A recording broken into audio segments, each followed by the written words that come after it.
Greetings. I'm Nanny, and I'm cooking this morning because I love to cook. I'm coming to you from the cabin today. We're spending several days down at the cabin, and we just love it. It's like you step back in a different world. Our cabin, it was originally a log cabin built in the 1930s. They raised 2 children in a room about 10 by 12. And we were able to learn who the original owners was from this cabin. We like to come down here and just take it easy and enjoy nature. Last night we had several deer in the backyards, and we have all kinds of birds and the sounds of the country. And the neighbors are friendly, and when they go by, they'll honk and they'll wave. We kept our little 1-year-old granddaughter yesterday, and she was out playing in the front yard with us. And when a neighbor would go by in the car, boy, she'd just wave right on cue. We didn't have to tell her to do that. So we are down here all week getting ready for a family weekend, this Memorial Day weekend. All the family's going to be here.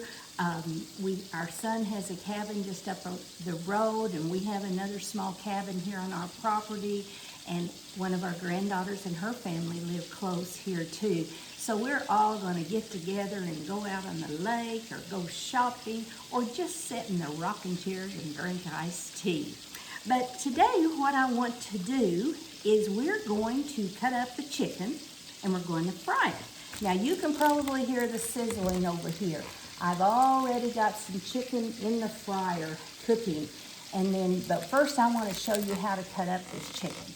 And you know, some of you would say, ew, I don't want to cut up the chicken.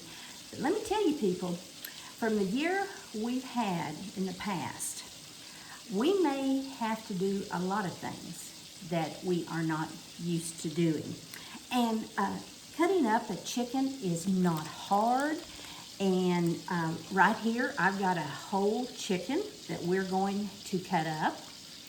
And I want to show you the wrapper of this chicken. This happens to be a Springer chicken. That's the brand name, but there are other brands like Tyson. And this is a young whole chicken. And why I do these is because there's no hormones added, there's no antibiotics, and there's no animal byproducts fed to these chickens. Now, sure, it's convenient to go to the grocery store and grab a bag of chicken breast or chicken legs, but you don't know where they come from. You don't know how old they are. But if you have your own chicken, you know a lot about it. Now, I like to get about a 2.5 or a 3-pound chicken because we like small chickens at our house. The first thing you need to know with a whole chicken, down inside the cavity, you'll find a bag of what's called giblets. And this is the neck and the parts of the chicken that some people don't care for. Now, I have a bowl here that I'm going to put some of these parts in because the bony parts of the chicken, I like to boil and make my own chicken broth. So that's what we're going to do today. So now we have the cavity emptied out. We have our whole chicken that we can do a little chicken dance if you want to. And then we're going to start carving this chicken up. First thing we do, here are the wings. I hope you can see this okay. First thing, we're going to cut these wings off. So you just pull it out straight, go into where the joint would be, and cut that off. Very simple, right there. This is the flapper of the wing. We don't like to eat that, so I give it a whack and I put it in my items that are going to go in my chicken broth. Now, I do chicken just like my grandma and my mom always did. When they cut the chicken up, they put it in a bowl of cold water with salt in it. Now, we don't use any fancy breadings or anything like that. It's just really simple. Okay, chicken has 2 wings, so we're going to do the same procedure to the second one.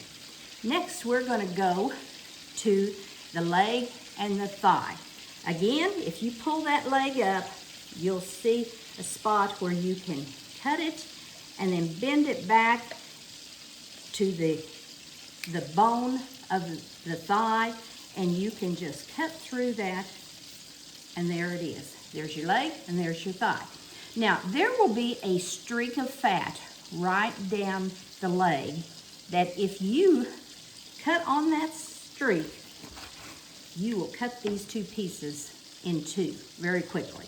Okay, we're going to do it again.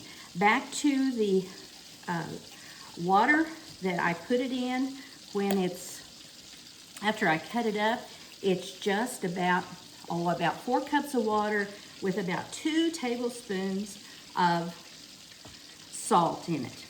And we want to keep that in the refrigerator.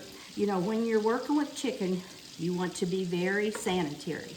Some people don't like the skin on their chicken. This is the thigh, and look how easy that skin comes off if you don't want to cook the skin with it. Okay, we've got rid of the thighs, the legs, and the wings. Now we're going to cut on the back side of the chicken. We're going to cut down to what's called the breastbone. Now, you want to have a really good sharp knife to do this. Okay, this is the fat, or the bony pieces of the chicken that's left. I put these in my stock water to make my chicken stock. So now we have a good amount of items to go in our chicken stock. The only thing that's left is we have the white meat. Now, when I was a kid, when we had fried chicken, everyone had an assigned piece of chicken that they had to have. Mom always ate the rib. Dad always ate the back. My brother and my sister and I, we would divide up the legs and the thighs, and the wings were just anybody that wanted it. So some people will just cut the breast long ways and have 2 pieces. But we always did it this way. See how easy that is to cut? Now, this is called the wishbone. Hope you can see that. And after this piece was eaten, we would always fight over the wishbone because we would break it and supposedly the wish would come true. Now, I was always confused if it was the short piece or the long piece of the wishbone that made your wish come true, but it was always fun to do. And then the very last thing is we're going to take this white meat and the breastbone, and this is called the keel bone. It's kind of a tough bone, so you want to give it a good whack and cut it. So now we have the 2 pieces, and see, in less than 5 minutes we have this chicken cut up. Now I'm going to go back over here to our chicken we have cooking and show you how we bread it. Like I said, this has been setting in cold salted water. If you can do it overnight, that's really good too. Now the breading that I use is just flour and some of my household seasonings. And these household seasonings consist of 2 parts of salt, 1 part of pepper, and 1 part of garlic salt. And I make this up a bunch at a time so that I can have it on hand. Now, you can also add onion powder, you could add poultry seasoning, just however you like it. And then I put about 3 cups of flour in a bag that you can zip up. And put a piece of chicken or several pieces of chicken at a time. I'm going to show you how I do this here. Turn this to the skillet so you can see it.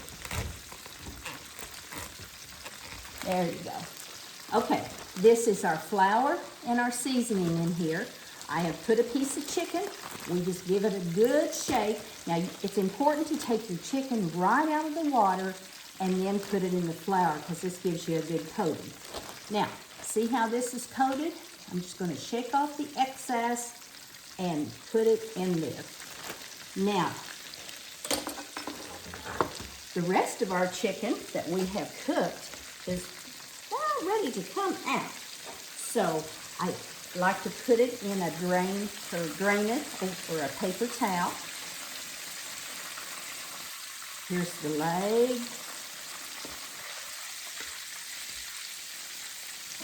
Here's the thigh.